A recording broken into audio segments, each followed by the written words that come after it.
Então, já... Ok, agora já estamos gravando. Então, essa teoria estrutural que vai nos acompanhar sempre. Se eu voltar aqui. E, prof, quando é num território desconhecido, daí como que funciona do mesmo jeito ainda? O território desconhecido, o que vai funcionar quando o território é desconhecido? O ego vai ser mais cauteloso. O superego funciona melhor daí, mais parece. Ele não sabe o que tem. No território desconhecido, quando você não conhece, por exemplo, o superego, você vai num ambiente que é um território desconhecido, você não sabe qual vai ser o seu comportamento lá, se você pode se manifestar. Quando esse território é conhecido, você sabe até onde você pode se manifestar. As comparações que eu estava fazendo, de você ir para uma reunião profissional, sair da reunião profissional, você ir para a balada. Aí, o id, na reunião profissional, é o ego, é consciência, aprendizado. E tem superego atuando. Porque na reunião profissional, se a gente fala assim, explica alguma coisa, e acontece aqui quando nós temos uma reunião de aprendizado, e que vocês ficam com medo de pagar mico para fazer uma pergunta. Não é isso? É o superego que está castigando ali, porque nós estamos num ambiente aprendendo psicanálise. Agora, se nós sairmos daqui e nós vamos para a balada, vai tomar uns goró, tomou goró, o superego é solúvel no álcool, né? E aí solta as frangas, vamos curtir. Mas o ambiente da balada é para isso mesmo. Então, muda de acordo com o ambiente. Então, voltamos aqui novamente para analisar. Ego é igual 1 dividido pelo conhecimento. Quanto menos conhecimento, o ego mais narcísico, ego mais complicado. Quanto mais conhecimento, o ego melhor de se trabalhar.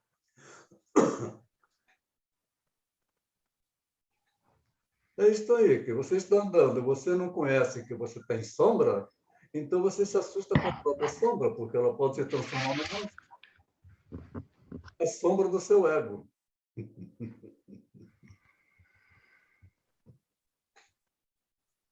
Voltando à teoria estrutural, e de ego e superego, isso para nós tem que ficar bem claro. O id diretamente relacionado com os impulsos instintuais. Id é instinto. Id é a natureza de todo ser humano. O ego, o eu, o self, apenas uma função mediadora entre o id e o superego e o mundo exterior. Superego são funções morais, lógico, ambiente e assim por diante. E aí os conflitos entre o id e o superego, ou entre o ego e o superego. E o conflito pode ser entre o id e o ego e o id. Pode ser entre os dois, entre o id, o ego e o superego, ou pode ser um conflito entre o ego e o superego. Que há determinados momentos também que nós temos que dar um pontapé na bunda do superego, né? Não vamos ser assim também, não, tanto não. Nós vamos também liberar um pouco do nosso id. Então, com isso, o ego precisa ser um ego fortalecido.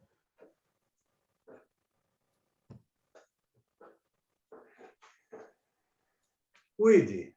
O id é a poderosa energia mental para todo aparelho psíquico, cujas duas características essenciais são agressividade, libido, energia erótica. As catexias poderosamente mobilizam os desejos e as fantasias instintuais do id. São em partes agressivas. Elas são destrutivas. Catexia é a fixação da energia num determinado objeto. Objeto de desejo, né? Então, id, em parte agressivas, em parte libidinais, a fantasia agressiva, cruel, destrutiva, contém um grau de satisfação erótica extremamente forte. Vou marcar a presença aqui da nossa querida colega Graça.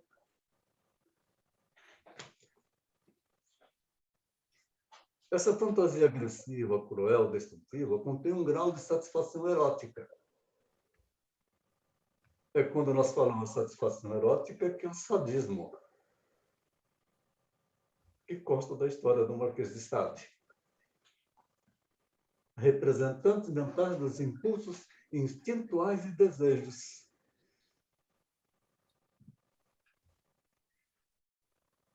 Freud inicialmente considerou que todas essas pulsões seriam ou de ordem sexual ou que atuariam no sentido de autopreservação, id. Posteriormente, introduziu o conceito das pulsões de morte, que atuariam no sentido contrário às das pulsões de agregação e preservação da vida. O id é responsável pelas demandas mais primitivas e as mais perversas. Na prática do sadomasoquismo, no sadismo, o id tem o prazer na atitude sádica. E a pessoa que é masoquista tem prazer em sofrer o ataque sádico. O que fica bem claro naquele filme 50 Tons de Cinza. Sadomasoquismo. Aquelas pessoas que... Pode falar, Álvaro. Ide, mas, Antônio, o masoquista gosta de sofrer. Ele gosta de sofrer agressão. Mas, quem gosta de sofrer é isso, é o masoquista. Tá. Então, o masoquista e um sádico se dão bem. O sádico é id. E o masoquista? Também é id. Ele também gosta do sofrimento.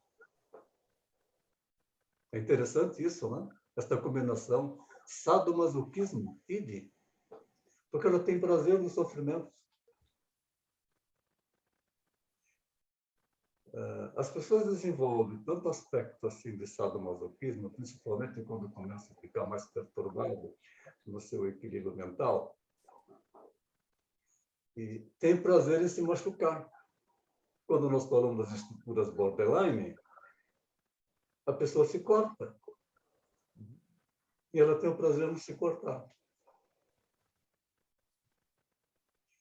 Lá no filme 50 Tons de Cinza, que mostra bem a atividade sexual sadomasoquista, a mulher masoquista que tem prazer de ser vítima de um sádico. Então, os dois têm prazer. Ficou claro, Álvaro? Obrigado, Antônio. Bem claro. Então, por isso que depois o Freud introduziu o conceito das pulsões de morte, que atuariam no sentido contrário das pulsões de agregação e preservação da vida. O masoquista, ele não está com a pulsão de preservação da vida. Ele está com a pulsão de morte. E o sádico também com a pulsão de morte, em busca do prazer. O id é responsável pelas demandas mais primitivas e perversas.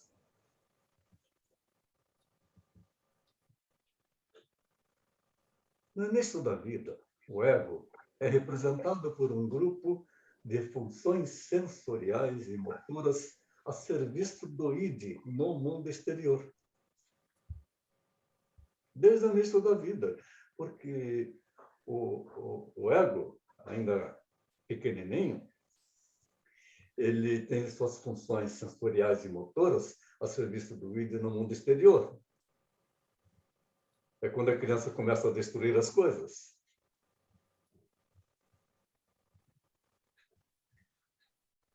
Essas vicissitudes do ego expressam com mais veemência a força do fenômeno que a psicanálise descreve como a abertura de caminho, o que, na verdade, corresponde a uma verdadeira invasão, que é o que faz os impulsos instintivos na busca da gratificação no nível egóico.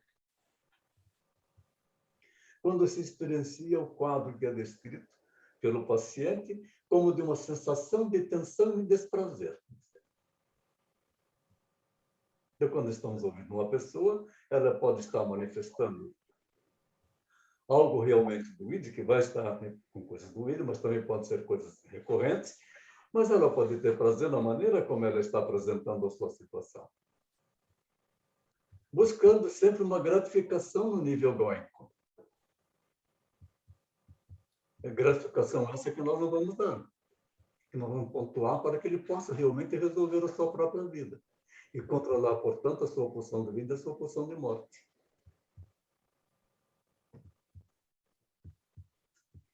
O ego, além do fato de, da parte do paciente, ser ele acessível endopsiquicamente, significando que sua real expressão só é manifestada quando se tornam exacerbadas as suas críticas e as suas hostilidades, geradoras de sentimentos de culpa com vários graus de intensidade. Então, o ego ele se precipita no mundo onde ele é agredido pelo superego e ele se falha, ele se frustra porque não consegue realizar desejos do id.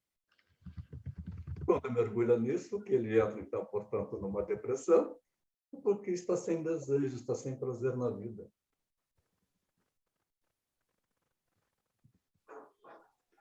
O ego pode ser definido como um grupo de funções da mente associadas entre si em situações de conflito psíquico que tem a ver com a mediação entre as demandas do id e as do mundo exterior. Ora, estamos falando do mundo exterior, nós estamos falando do superego. Então, vem uma pessoa e me fala assim, nossa, mas eu não estou conseguindo mais estudar. Eu não estou conseguindo fazer o meu trabalho. Eu estou sem vontade. Eu não tenho vontade de sair para ir no meu trabalho, que eu procurei tanto aprender e profissionalizar, eu não consigo realizar. E com isso, em casa eu não tenho vontade de fazer nada. Eu vejo que tem a louça na pia para lavar, mas eu não tenho vontade, eu não lavo, eu não tenho força para lavar.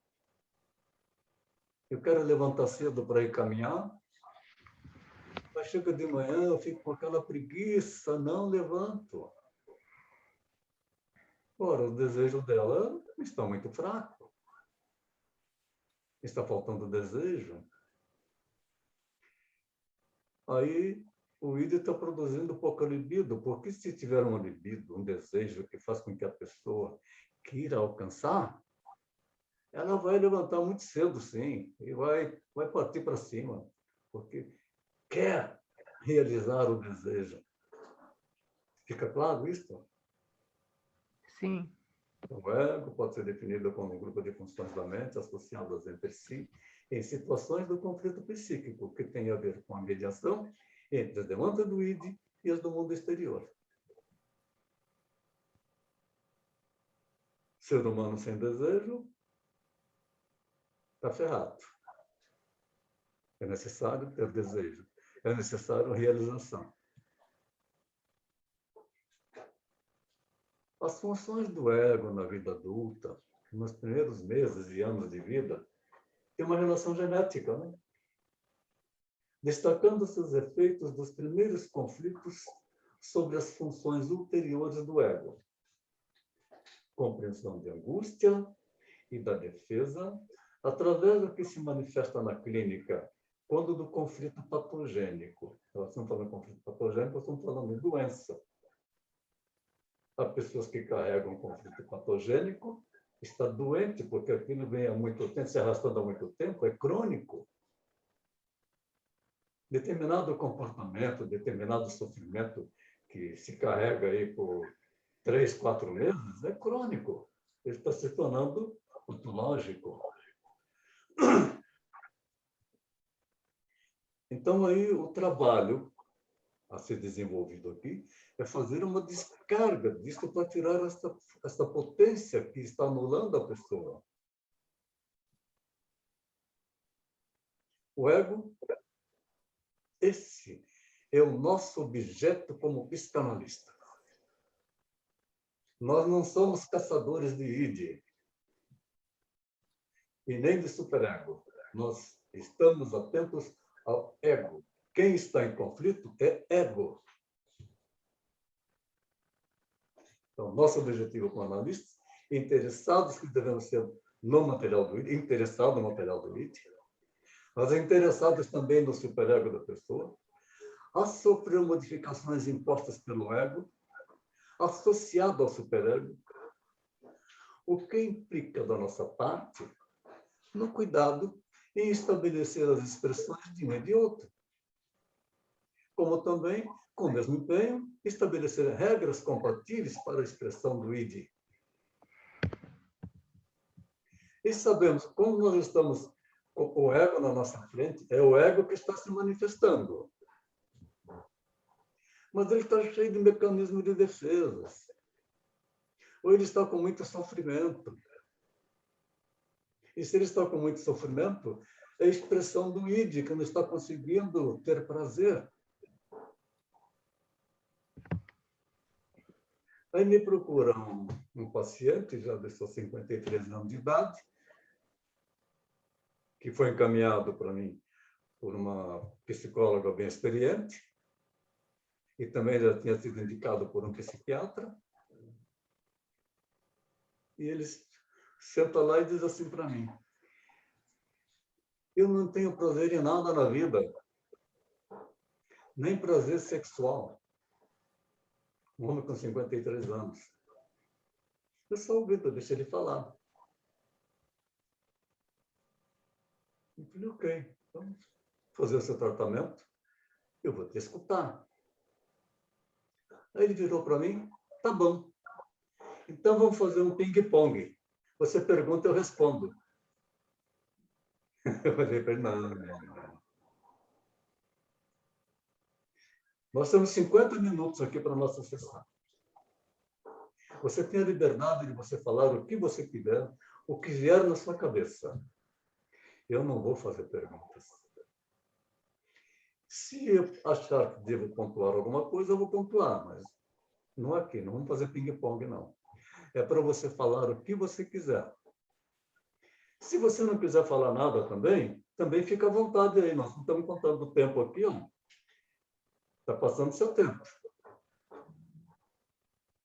Aí ele pensou um pouquinho. Então eu vou falar, mesmo porque eu ficar aqui e não falar nada e o senhor também não falar nada, o dinheiro está correndo, eu estou pagando, né? Sim, está pagando. Então depende de você falar o que você quiser falar. Se não quiser falar também, não fala. Aí começou a falar, não parava mais. Opa, acabou seu tempo. Continuamos então na próxima semana. Não vai me dizer alguma coisa? Sim, eu já disse. Continuamos na próxima semana.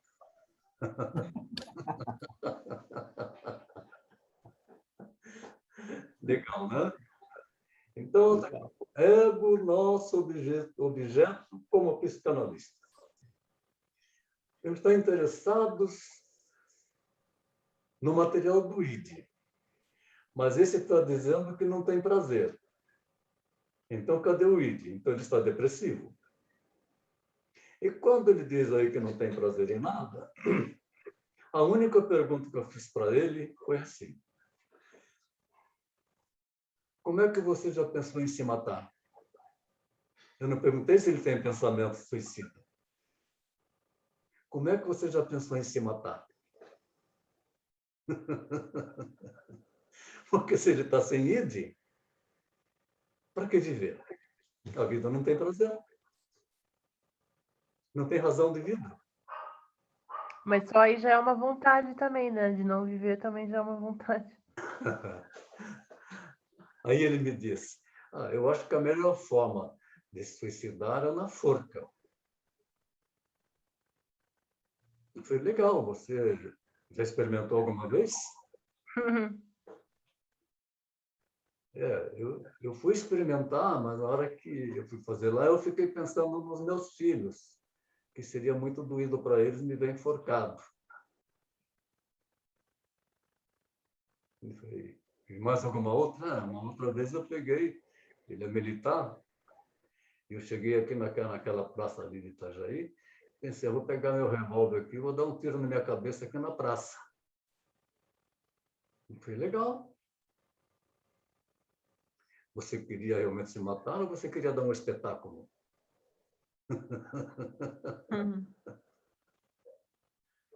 Nas suas tentativas, como é que você se sentiu? Conta para mim como é que foi o sentimento de estar se matando. Percebe? Sem criticar.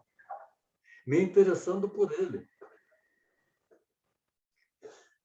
Então, nós temos que buscar, com o mesmo empenho, estabelecer regras compatíveis para a expressão do id. Ora, se ele está falando que ele está sem desejo nenhum, ele tem um pouco de desejo, sim. Ele está complicado, ele está perdido na estrutura mental dele. Então, origina-se na identificação com as figuras parentais, nos aspectos éticos e morais, como consequência dos violentos conflitos psíquicos da fase edípica.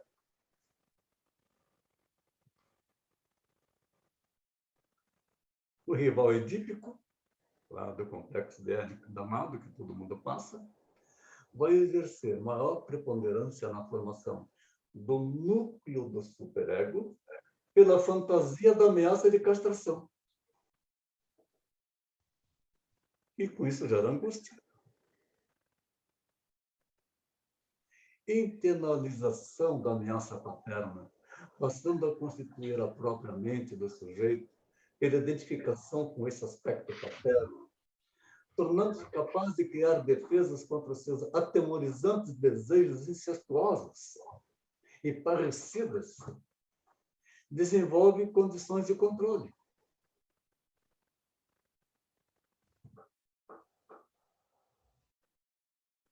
Portanto, o objetivo do psicanalista é estabelecer as relações existentes entre o material produzido nas sessões e os antecedentes inconscientes que ele não tem noção.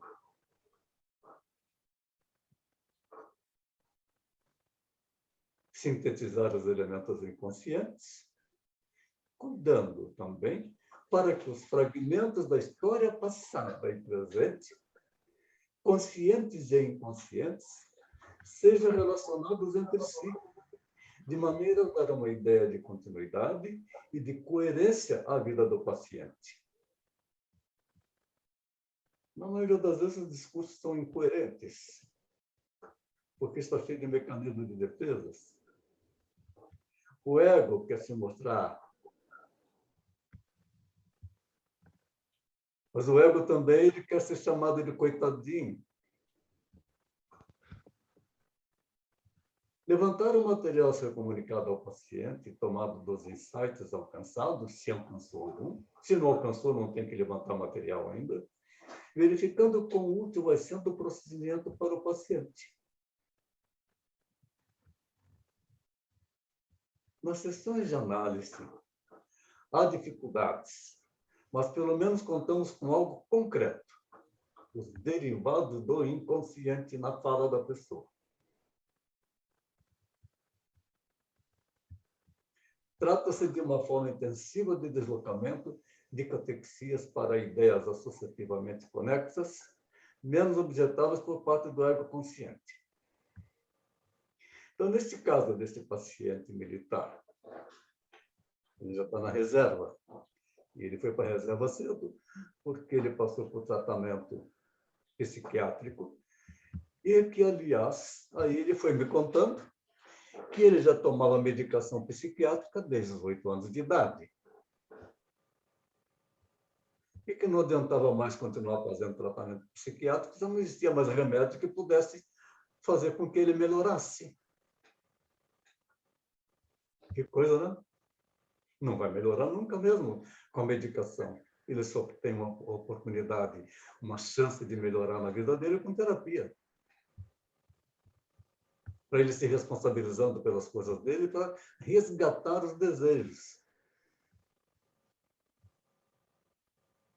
E interessante que para ele no consultório ele vai acompanhado da esposa dele. Uma mulher bem mais jovem e bonita e simpática. A gente, caramba, ele não tem desejo por uma mulher dessa? A gente imagina, né? E ela passou a ser uma cuidadora dele. Então, tudo que nós estamos falando trata-se de uma forma intensiva de deslocamento de catexias para ideias associativamente conexas. Deslocamento de catexias, ou seja, a catexia não está mais ligada no sexo. Ela está ligada em alguma outra coisa que nós não sabemos o que é, que são menos objetáveis por parte do ego consciente. E com isso ele fica sem prazer.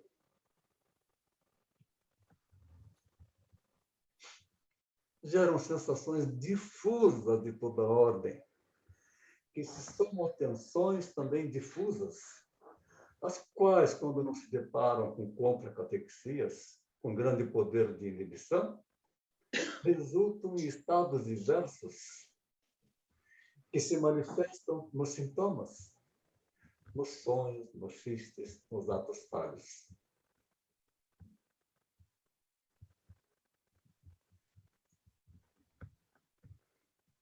As pulsões invadem o ego, carregadas de energia instintual, libidinal, fundamentadas nos processos primários, descarga da energia e gratificação.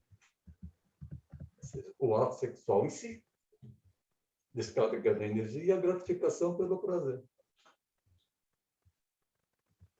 No entanto, o ego atua segundo o processo secundário, sentido de realidade, por conta da atuação do superego, rejeitando, portanto, as pulsões instintuais que lhes impõem modificações, que são as vicissitudes do ego, gerando confrontos e graves crises, neuroses.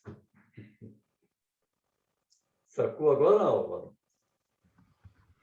Aham. Entendido. O ego, através de vários mecanismos, ele visa neutralizar esses conflitos. Mas se o ego não está fortalecido, ele não consegue neutralizar os conflitos. Daí que vêm as manifestações patológicas, as manifestações neuróticas.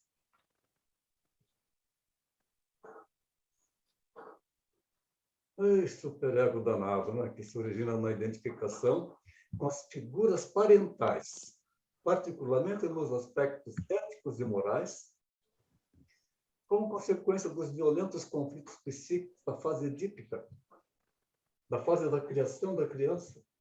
Conflitos, castigos, abandonos, abusos, agressões. Agressões verbais são terríveis, porque elas são agressões psicológicas. Aquelas agressões que se faz para uma criança que já querem que ela ajude nas tarefas de casa e a criança não tem muita disposição para aquilo, então falam para a criança lá de 8, 9, 10 anos de idade assim: você é muito malandro, você é uma malandra. Ela acaba ficando com o estigma de malandra, Aí, na vida adulta dela, ela vai estar sendo malandra com ela mesma, não vai estar realizando as coisas. Aí, o rival edípico, via de regra, vai exercer maior preponderância na formação do núcleo do superego. Que aí é o complexo de Édipo que está dizendo, não pode. Pela fantasia da ameaça da castração. Se você fizer isso, vai ser castrado, vai ser castigado. A internalização da ameaça paterna passa a constituir a própria mente do sujeito, pela identificação com esse aspecto paterno, tornando-se capaz de criar defesas contra seus atemorizantes desejos incestuosos e parricidas. Desenvolve condições de controle. Aí me perguntam, e quem não teve pai? Ele tem simbolizado naquele que substituiu o pai, que fez o papel do pai. Pode ser o avô, pode ser um cuidador, e assim por diante. Portanto, quando nós falamos aqui o pai, é aquele que representou o papel de pai. Onde ele desenvolve, portanto, naquela fase de seus 4 anos de idade, passa pela fase do complexo de Édipo. Isso, a parte que contraage ao id representa os pensamentos morais e éticos internalizados. Aí está um baita de um ego forte, o id aqui atiçando e o superego do outro lado tentando amenizar. Ficou bem claro? Sim. Princípio do prazer. Não! Princípio do prazer, regente da mente infantil. Diante do desencadeamento da angústia ante um desejo instintual, compele o ego a opor-se aos desejos desencadeadores desse estado de angústia, pela antecipação do intenso prazer, ao invés de satisfazê-los. Então, quando nós falamos do princípio do prazer regente da mente infantil, porque a criança, até a determinada fase da idade dela, ela é movida ao princípio do prazer. O ego está a serviço do id. Ela quer um brinquedo, ela quer um brinquedo. Não deu o brinquedo, ela planta uma o berreiro. São os recursos que o id tem para que o ego se manifeste para satisfazer aquilo que ela deseja. Esse princípio do prazer é regente desde a tenra infância. O ego, ao opor-se aos desejos encadeadores desse estado de angústia, aí sim provoca aquela antecipação do intenso desprazer. Intenso desprazer é sofrimento, ao invés de satisfazê-los.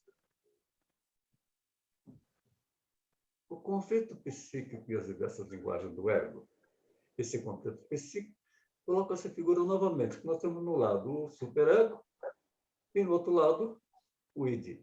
O id, o diabinho, que está toda hora incentivando a energia, e o superego, que é o anjinho, você não faça isso, não faça aquilo, é a consciência. Isso acontece em sonhos. Oi, pode falar. Não, é que eu imagino o contrário. Como é que é? Às vezes eu imagino o contrário. O que você imaginou ao O contrário? diabinho no lugar do anjo e o anjo no lugar do diabinho. Eu não entendi. Às vezes eu imagino o anjo no lugar do id e o diabinho no lugar do superego. Não é o contrário mesmo, Cecília. O diabinho, ele representa o prazer, a energia libidinal. Ele é fogo. O anjo, Entendi. ele é o gelo. Ele é a água. Ele apaga o fogo. Entendeu, Cecília? Ficou claro, Entendi. Cecília? Entendi, sim. Entendi. Aí nós vamos nos sonhos. As parapraxias são os atos falhos, os xistes, os sintomas que vão se apresentando. Posturas gestuais e faciais. Entonação de voz. Sintoma conciliação entre um desejo reprimido e os padrões superegóicos vigentes. Daí o conflito psíquico, que é o fenômeno inconsciente. O conflito psíquico é inconsciente, porque se ele tivesse consciência, ele poderia resolver. Ele não tem consciência, mas o ego está em conflito, portanto, com o seu inconsciente, que é a confrontação entre pulsões e defesa de autorrepresentações objetais. E que representações objetais são essas? Nós não sabemos. À medida que vai correndo a associação livre, aí sim a gente começa a perceber que tem representação objetal. E que nós podemos então pontuá-la. A escuta, portanto, visa o ego e suas variadas formas de expressão, objetivando, estabelecer as relações existentes entre material produzido nas sessões e os antecedentes inconscientes. Aí sim, sintetizar esses elementos inconscientes, relacionar com os elementos conscientes, cuidando dos fragmentos da história passada e presente, de forma a dar uma ideia de continuidade e coerência à vida do paciente. Então, sintetizar esses elementos inconscientes é bastante interessante, como aquele militar que me falou que desde os 8 anos de idade ele toma medicação psiquiátrica e que agora não toma mais porque não adianta mais nada. E que o desejo dele é ir embora daqui. Mas ir embora daqui para onde? Antônio, Foi. desculpa a pergunta. Mas é uma coisa que me passou assim, mas ele tem um desejo, que é ir embora daqui. Sim. É um absurdo. Claro que é totalmente louco, mas é um desejo. Muito Isso é bem id? pontuado. Muito bem, Oi? muito bem pontuado. Parabéns.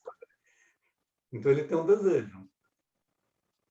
Ele tem um desejo de ir embora daqui.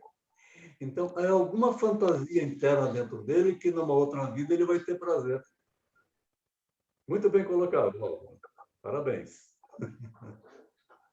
Então, nós estamos sempre buscando sintetizar elementos inconscientes, relacionar com os elementos conscientes, cuidando assim dos fragmentos da história passada e presente, de forma a dar uma ideia de continuidade e coerência à vida do paciente, que é este o caso.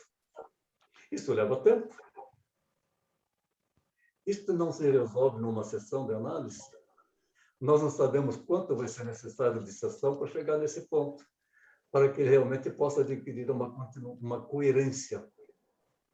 Mas tem uma coisa, se ele foi a primeira vez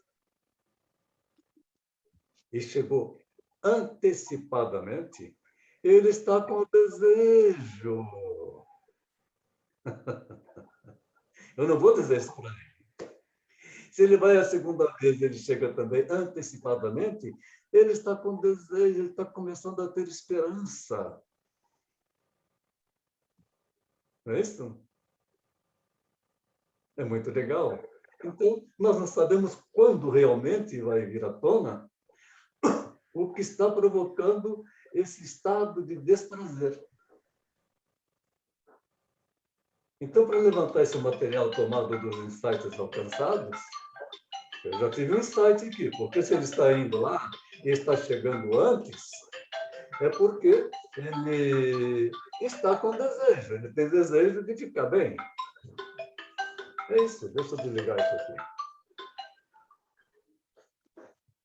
Ficou claro como nós pegamos umas coisinhas? Levantar o material tomado dos insights alcançados, comunicando-se ao paciente na medida em que forem úteis a ele. Vai chegar um momento em que eu vou poder pontuar quando ele ficar com todo aquele lero-lero dele. E falar assim para ele, por que você está vindo aqui?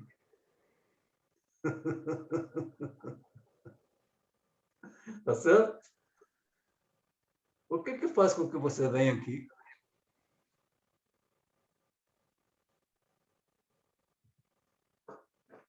Então, Na clínica psicanalítica, o conflito psíquico se manifesta no ego em tempo presente, como decorrência das experiências arcaicas. A interpretação analítica diz respeito. Objeto, conflito psíquico. Tempo, aqui e agora, enraizado nos estágios do desenvolvimento libidinal, tempos da repressão.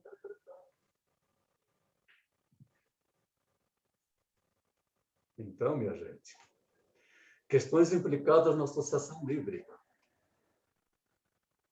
A prática terapêutica é a associação livre, não é outra coisa. A associação livre, atenção uniformemente flutuante, resistências e mecanismos de defesa.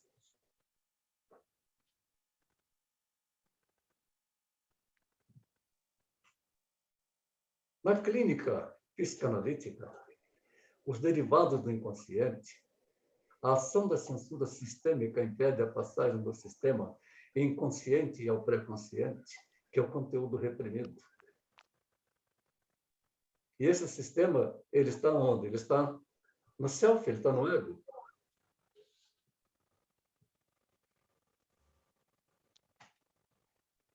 As formas de acesso. Sintomas neuróticos ou psicóticos. Censura enfraquecida, reprimida. Marcadamente forte censura funciona como guardiã da saúde mental.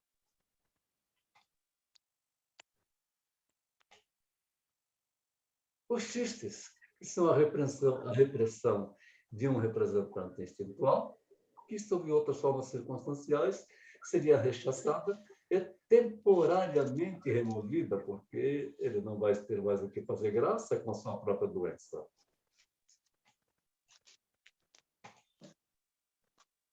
E como é que nós vamos acessar, hein? Através da parapraxia, atos falhos na fala, no discurso da pessoa. Abrange todo e qualquer tipo de erro, ações e deslizes da fala. Como eu disse, se ele está indo no consultório, ele tem um desejo. E ele chega e diz que não tem desejo nenhum, ele está sendo incoerente. Então, ato falho. Abrange qualquer tipo de erro. Ações e deslizes da própria fala. Os sonhos, em função do relaxamento da censura intersistêmica, conteúdos do sistema inconsciente, atravessam o aparelho psíquico na direção inversa. É interessante, uma única pontuação que eu fiz lá também com esse paciente, que disse que não tem prazer nenhum. Você lembra dos seus sonhos? Me lembro de todos eles. Quanta informação ele já me deu aí, né? Não tem muito o que trabalhar. Mas não disse isso para ele. Que interessante. Se você puder ir anotando os seus sonhos para nós conversarmos, talvez a gente possa encontrar alguma coisa. Eu não disse a ele, eu não vou explicar para ele que é conteúdo do inconsciente, nada disso, porque nós não estamos lá para dar uma aula, ele é leigo.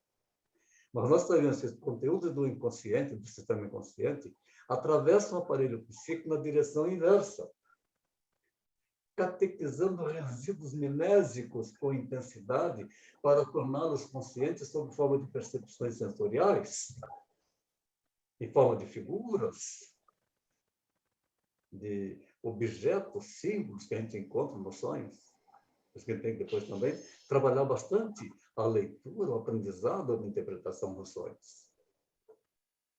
Essa investigação não é com perguntas, mas na observação, como está nessa figura aí, olhando por uma lupa para enxergar lá dentro da alma da pessoa. Aí começa a ter uma formação de compromisso. O compromisso de dar continuidade no processo de análise. Que é o conceito descrito como uma forma de conciliação, vinculação, entre o impulso recalcado e a instância que exerce o recalcamento entre o desejo e a defesa do ego. e que viabiliza a admissão do recalcado no consciente, justamente através do retorno nos sonhos, nos xistes, nos atos falhos e nos sintomas. Portanto, quando estivermos tratando de pessoas, não temos que estar preocupados e ansiosos para resolver a vida da pessoa. Não somos nós que vamos resolver, é ele quem vai resolver. Nós temos que estar ali neutros, prestando atenção no que ele fala, para que a gente possa realmente pontuar e dar continuidade, porque em determinado momento isso vai sair. Ou seja, através do sonho, pode ser um xiste, através de atos falhos e sintomas que estão se manifestando ali. Então, nos conflitos, nós podemos encontrar, portanto, as raízes dos sintomas. E realmente aí, o sintoma está acontecendo porque há um conflito interno entre o id e o ego, e provavelmente entre o ego e o superego também. Das motivações dos sonhos, dos xistes e das parapraxias. Aí nós vamos juntando uma coisa com a outra. Aí vem a elaboração, de acordo com Grimson, o trabalho psicológico que ocorre. Se eu voltar aqui, o trabalho psicológico que ocorre depois de haver uma compreensão interna, provocando uma mudança estável no comportamento ou atitude, abrange as investigações complexas, progressivas e repetitivas das existências, procedimentos executados simultaneamente pelo analista e pelo paciente. Importante que seja feita a análise das existências inibidoras dos insights. E se não acontece um insight, ainda não leva a luz internamente para que ele possa resolver. Portanto, a associação livre é o que precisamos aprender a praticar. É o método básico psicoanalítico pelo qual pede ao paciente que espontaneamente comunique seus pensamentos sem reservas, sem qualquer preocupação com a lógica, repetindo que ali tudo ele pode falar, que não tem censura, que não tem certo, não tem errado, não tem julgamento, que ele pode falar das coisas que ele não falaria nem para ele mesmo. Geralmente, quando ele fala assim, você pode falar das coisas que você não falaria nem para você mesmo, geralmente eles mostram um sorriso. Né? Acho engraçado. E pode ficar tranquilo que tudo que for conversado aqui, daqui não sai mais nem com mandato judicial. A ética não permite que a gente comente absolutamente isso com ninguém do que você falar aqui. Provocando associação livre. O método psicanalítico pelo qual pede seu paciente que espontaneamente comunique seus pensamentos sem reservas. Isto é associação livre. Sem qualquer preocupação com a lógica. Onde é que eu estava? Nós não vamos falar, você estava falando tal coisa. Não, não, não, não. Nós ficamos quietos. Deixa ele buscar. Deixa ele falar. O ego silencia para dar voz ao id. Livre da ação do ego, os derivados do id podem, portanto, entrar na consciência. E aí sim começa a fluir. Portanto, associação livre, inferências e conclusões do analista, referentes ao significado e à importância inconsciente das comunicações e da conduta do paciente. Comunicação das conclusões do analista ao paciente. Se realmente você teve uma conclusão, está bem seguro dela. Intervenções verbais especificamente destinadas à consecução de uma modificação dinâmica. Muito cuidado para fazer isso. Por meio de insight e elaboração.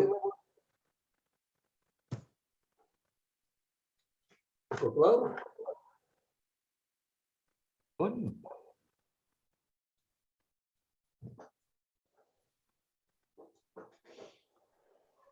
Aí começa, portanto, a transferência. A transferência é toda aquela energia mental que ele está descarregando, toda a fala que ele está transmitindo nessa uma sessão de análise. A transferência da vivência no presente de sentimentos, de pulsões, desejos, temores, fantasias, atitudes e ideias, ou defesas contra todos esses elementos. A pessoa que origina essas reações transferenciais, ela foi altamente significante ao tempo da infância de alguém, para quem ela transferia suas pulsões. A transferência acontece na análise, nos neuróticos, nos psicóticos e nos rígidos. Os rígidos são os que gozam de boa saúde. Toda relação humana contém uma mistura de reações realistas e transferenciais. Mas, como analista agora, passamos a observar que tudo realmente tem essa relação humana. Reações realistas e transferenciais. Aquele conflito que as pessoas carregam de uma relação humana, querendo, assim, sem entender o porquê, mas acha que a outra pessoa devia ter determinado comportamento, devia ser de forma diferente, gera expectativa daquilo que o outro não tem. Na realidade, a expectativa que ela está gerando, ela está fazendo uma projeção daquilo que falta dentro dela.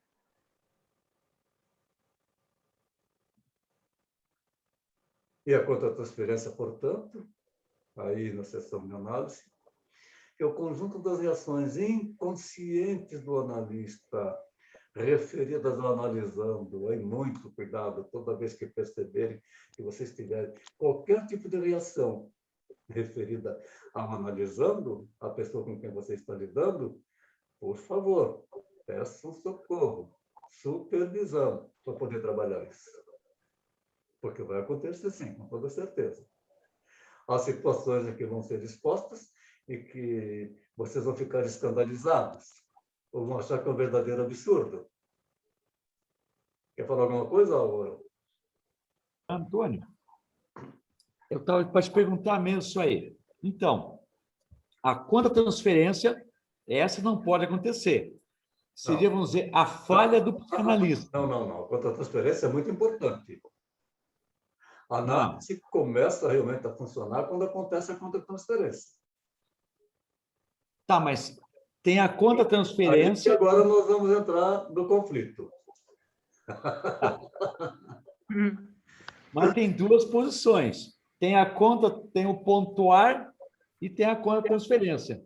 O pontuar, o analista dá uma expressão, transmite alguma coisa ao analisado.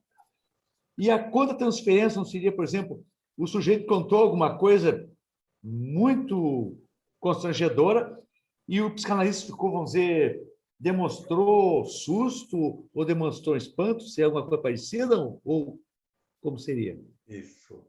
A contra-transferência vai provocar em você uma reação. Certo. Consciente, referidas ao analisando. É quando o analisando, falou algo que fez uma contra-transferência que mexeu com seus conteúdos. Sim. Aí você vai lembrar daquilo que eu sempre falo em aula. Todo afeto que me afeta é meu afeto. Porque numa contra-transferência você pode ter da seguinte forma: esse cara é um babaca, é um filho da puta. Vai internamente. Sim. Em acontecendo isso, referidas ao analisando, tá? Você está estabelecendo, portanto, uma sessão de análise. Porque você sentiu aquilo lá. Aí você tem que perceber que você teve uma contra-transferência para cima da pessoa, mas você não pode fazer essa contra-transferência para ela. Você tem que neutralizar e deixar a sessão fluir. Professor. Aí procura a supervisão para você poder descarregar isso que está acontecendo contigo. Sim, Está deixando sim, com os seus valores sim. pessoais. Diga, Graça. Professor, mas a contratransferência é sempre quando acontece isso? Uhum. Isso mesmo, Graça. Mas isso pode acontecer muitas vezes, então. Muitas vezes, Graça, sim. Ô, Graça, nesses anos todos que tenho de consultório, de prática de consultório, volta e meia acontece a contratransferência. É o momento que você fala, caramba, bateu pesado aqui agora. Então, vou estimular a fala. Eu preciso ouvir mais. Não vou pontuar, porque se eu pontuar alguma coisa na contratransferência, eu vou estar fazendo alguma coisa que pode prejudicar mais ainda. Aí é a hora que você precisa da supervisão. Entendeu, Graça? Prejudicar porque as emoções do analista vêm à tona? Uhum. Se te afetou, todo afeto que me afeta é meu afeto. Então, você precisa entender qual é o seu afeto para você trabalhar ele, para você poder fazer a sua autoanálise. Senão, você vai transferir para ele o seu afeto. Entendeu, Graça? Uhum, entendi, professor, obrigada. É muito legal, né? Tem que desenvolver essa habilidade da neutralidade. Certo, Álvaro? Perfeito. Cara de paisagem. Sol, tudo bem? Cecília? Sim, tudo bem. De certa forma, é uma frieza, né, que a gente precisa desenvolver, né, professor? Isso, vai desenvolvendo. Você vai desenvolvendo através do curso, que nós vamos pontuando bastante, e com suas análises pessoais. Quando você começar a trabalhar paciente e piloto, com as suas supervisões, com a prática. Aprender a praticar aquilo que a gente prega durante o curso todo. Isto não me pertence. Respeitar o que é do outro, por pior que seja. E se interessar por ele, pelo sofrimento dele, pela dor dele. Aí é empatia. Ficou claro? Sim. E se não está havendo empatia, a rapport. Tão somente rapport. Se ele está falando, falando, falando, e você não está conseguindo captar, mas ele está se movimentando, então você está fazendo rapport com ele, ele não vai perceber que você está fazendo um rapport com ele, ele não sabe que existe isso. Mesmo os que sabem que existe, não percebem.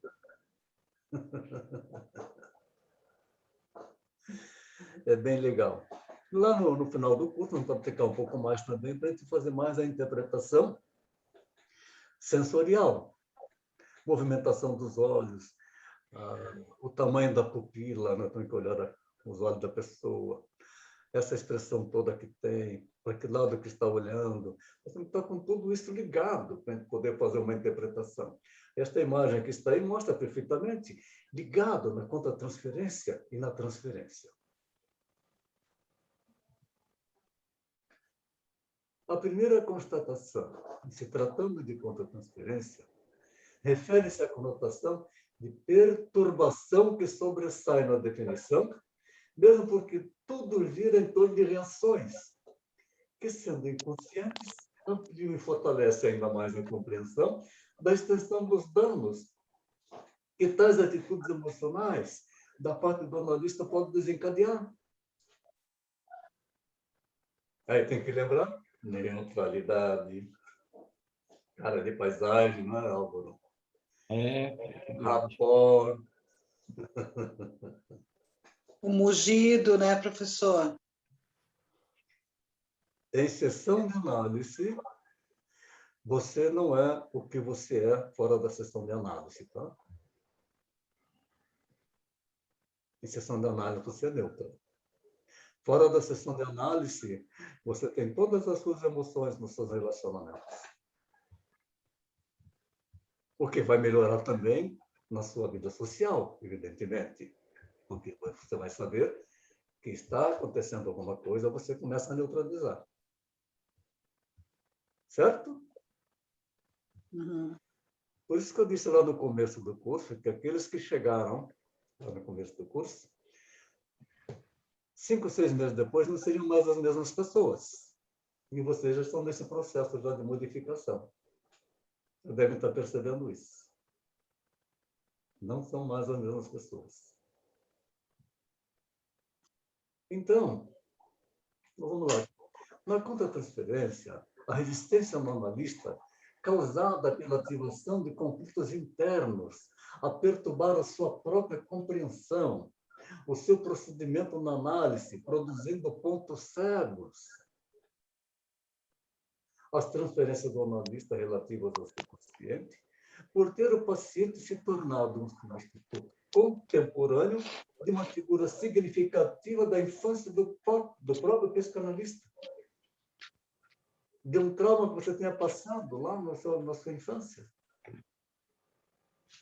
Isso é contra-transferência. O distúrbio de comunicação entre analista e paciente, devido à angústia suscitada do analista no relacionamento paciente e analista. Distúrbio da comunicação.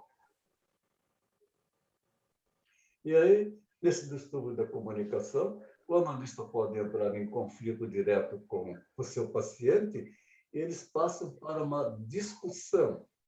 Quando passa para uma discussão, então, alguém quer ganhar o jogo. Nós entramos no jogo, nós não podemos entrar no jogo. Mas acontece isso, professor, chegar a uma discussão? Sim, acontece. Acontece sim. Quando mexe muito com seus valores internos, acontece, Graça. Aí tem que perceber, eu entrei no jogo. Começamos a competir para ver quem é que ganha o jogo, nós não estamos para ganhar o jogo. Ficou claro? Graça. Sim. Beleza. Então, distúrbio de comunicação entre analista e paciente, devido à angústia suscitada no analista, no relacionamento paciente-analista. Então, quando também o analista, principalmente vocês que já vão começar, daqui a pouco ele está fazendo paciente piloto, ele conta uma história e aí terminou o tempo dele. Aí a próxima sessão vai ser daqui a uma semana. Aí pede a supervisão e aí vai falar com a supervisão.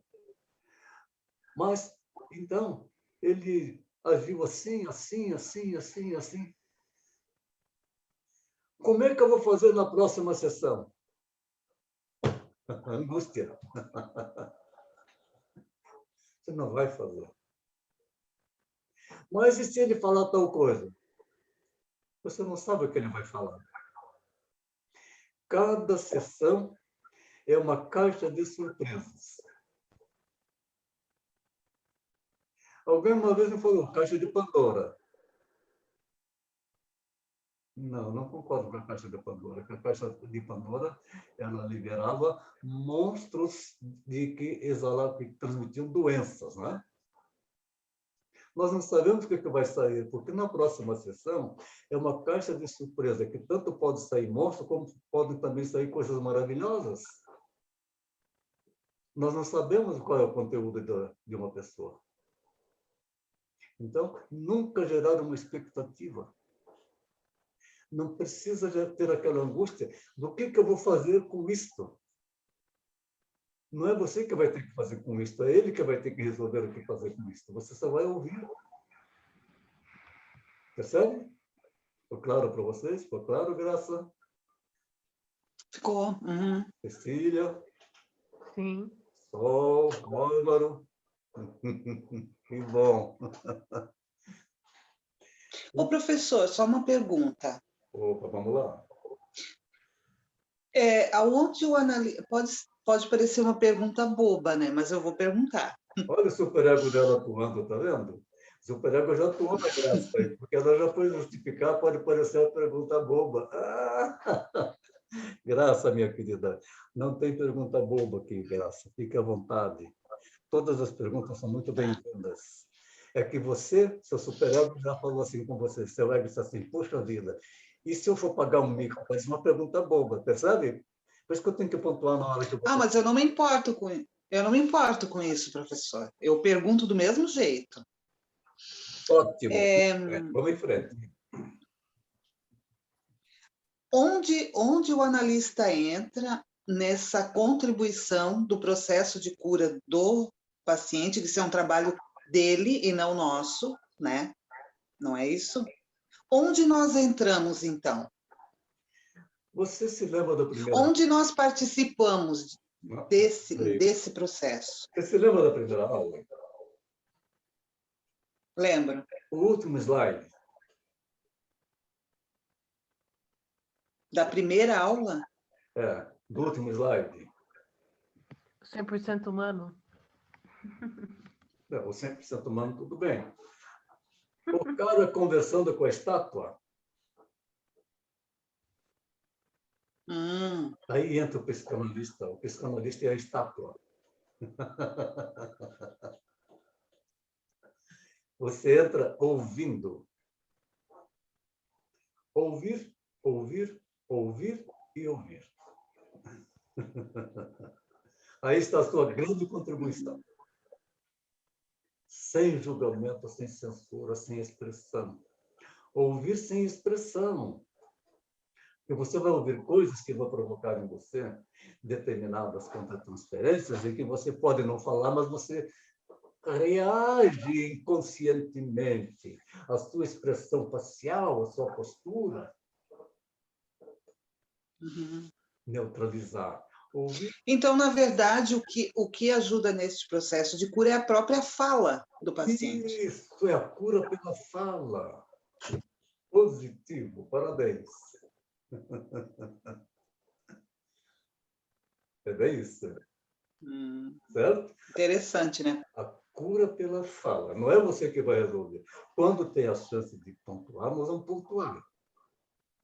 Mas não é o mais importante. O mais importante é essa neutralidade. Ouvir, ouvir, ouvir e ouvir. É a cura pela fala. Essa é a chave da ciência psicanalítica. Professor, porque tem muitas pessoas que falam uma vida inteira, mas não mudam em nada. Sim, não em sessão de análise. Elas falam com os outros. Não em sessão de análise. Aí é patoterapia. Aí não é terapia psicanalítica. É que elas estão sempre falando dela, ela tem uma amiga, a minha amiga confidente, e fala, ela não se cura nunca. Porque ela tem que falar com um profissional estranho. Aí sim. Aí a coisa funciona. Ficou claro, Graça? Entendi, professor. Então, olha, esse distúrbio de comunicação entre analista e paciente, devido à angústia suscitada no analista no relacionamento paciente-analista, é a contratransferência. Característica da personalidade, dos seus valores,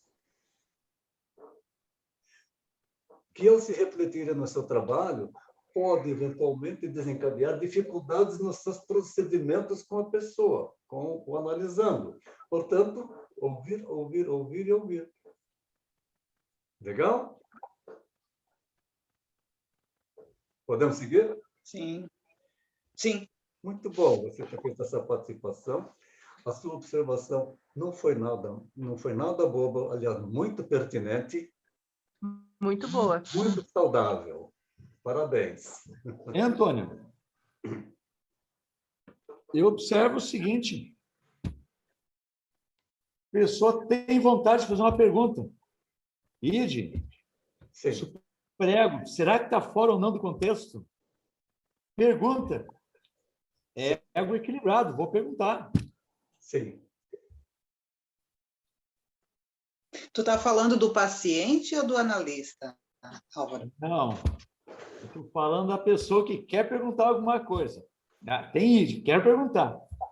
Mas não sei se pergunta ou não, não sei se estou fora do contexto ou não. Aí o ego equilibrado, vou perguntar. E pergunta. Nós estamos aqui praticando que a psicanálise é a liberdade. E como eu brinco com vocês desde o primeiro momento que nos encontramos, vocês podem fazer qualquer pergunta que eu vou responder. Então, você pode fazer qualquer pergunta, o analisando pode fazer para mim qualquer pergunta. Essa eu conheço, professor. Mas eu vou responder, eu não sei. Mas é a resposta. Não é? Mas quando ele faz a pergunta, o que significa para você? Eu não sei, para mim, eu não sei. O que significa para você? Porque talvez ele tenha a resposta dentro dele que ele não está sabendo enxergar. Mas no caso da pergunta do Álvaro ali, o ego equilibrado, no caso, vai fazer a pergunta, né? Foi isso, Álvaro? O id quer perguntar. Eu quero fazer uma pergunta. Mas daí dá insegurança. Ego está fora do contexto, superego. Aí o ego, eu vou perguntar igual. Se achar que fora do contexto, tudo bem, mas eu vou perguntar igual. Deu um pontapé na bunda do superego. Mandou para lá e pronto. Eu vou perguntar. O pior que pode acontecer é eu não ter resposta. Mas eu já não tenho mesmo. Eu já não sei. Continuo não sabendo. Não é assim? Sim. Sabe que a gente usa isso também em treinamento de pessoa na área comercial. Quando ela tem que fechar algum negócio. Ela faz todo o trabalho profissional, bonitinho, e um vendedor de carro, ele está lá fazendo tudo, mostrando para você o carro, mostra daqui, mostra dali, mas ele não se preocupa com uma coisa. O que é que você está querendo? Ele está falando só dos benefícios que o carro tem, mas ele não sabe se você quer todos aqueles benefícios. E aí chega na hora que ele tem que falar assim para você: vamos fechar a venda? Ele tem medo de falar, ele fica com angústia, porque ele tem medo de perder a venda. Aí pergunta, mas que venda? Você não tem a venda ainda.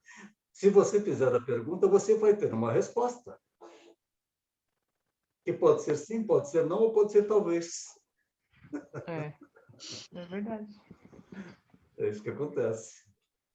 Então, Para ter uma resposta, tem que ter uma pergunta, sempre. Está intrínseco aí também nas características da personalidade do analista, que ao se refletirem no seu trabalho, pode eventualmente desencadear dificuldades nos seus procedimentos. Ficou claro agora? Com essa explicação? Para todos? Tudo bem? Resistência, minha gente. Toda e qualquer manifestação de oposição ao método psicanalítico, na tentativa de evitar algum conteúdo inconsciente, chega à consciência. Ou seja, escondendo embaixo do tapete. A sujeira está embaixo do tapete. É bem essa figura. Muito boa essa imagem. Então, é trabalhar para que ele possa sacudir o tapete, levantar a poeira. E como é que faz isso? Associação livre. Ouvir, ouvir e ouvir. A associação livre desencadeia a situação resistencial, ou seja, a dita dificuldade do tratamento. A expressão da força que inibe a recordação tem a mesma valência do que desencadeou a repressão. Tanto que na associação livre, às vezes a pessoa sem falar nada, só porque ela está ali ainda tentando fazer alguma coisa, e você vê toda a expressão de emoções que ela está passando, acompanhando todo o seu movimento corporal, facial, acompanhando a sua respiração. Portanto, essa dificuldade é bem-vinda no tratamento, pois, para exteriorizá-la, o paciente expõe as características dos seus mecanismos de defesa, na sua maior parte inconscientes. Daí a grande importância de voltarmos lá na semiologia psicanalítica e estudarmos bastante a semiologia psicanalítica. É a leitura que nós vamos estar fazendo da dificuldade que ele está tendo no tratamento. da dificuldade que ele está tendo para falar. Está cheio de mecanismos de defesa, escondendo o problema, o lixo embaixo do tapete. Ficou claro? Obrigado, minha gente. Aí está um trecho de um filme bastante interessante, que vocês já devem ter assistido. Melhor é impossível. Cheio de coisas para a gente trabalhar. Melhor é Que impossível. filme é, professor? Melhor é impossível. É bom esse filme para nós?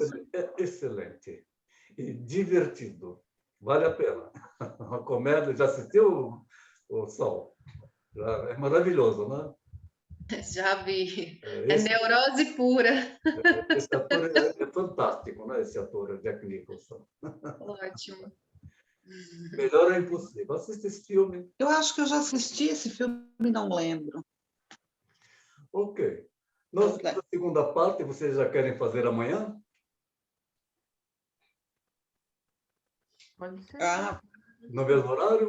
Por mim, tudo bem. Para mim tá bom. Então, combinado. Amanhã, às 19h30, estaria aqui no ar com vocês de novo. Certo? Ok. Hoje vocês vão elaborar Ok. esse monte de coisas que nós passamos aí, né?